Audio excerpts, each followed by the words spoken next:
How to delete your Khan Academy account. If you have been using the Khan Academy application and wondering on how to delete your account on it, don't worry. In this video, I will show you how to do it, so let's get started. First of all, open the application, just like this. After opening it, you will find something like this on your home screen. Now to delete your account, tap on to settings at the top, just right here. Select it. Then scroll down and here you can find delete account option right here. Tap on it. Now simply this content is not available in your app, so simply you need to open a browser. Now tap on to open in browser, just like this.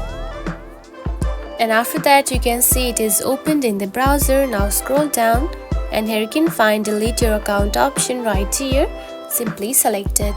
And after doing that, your account will be deleted.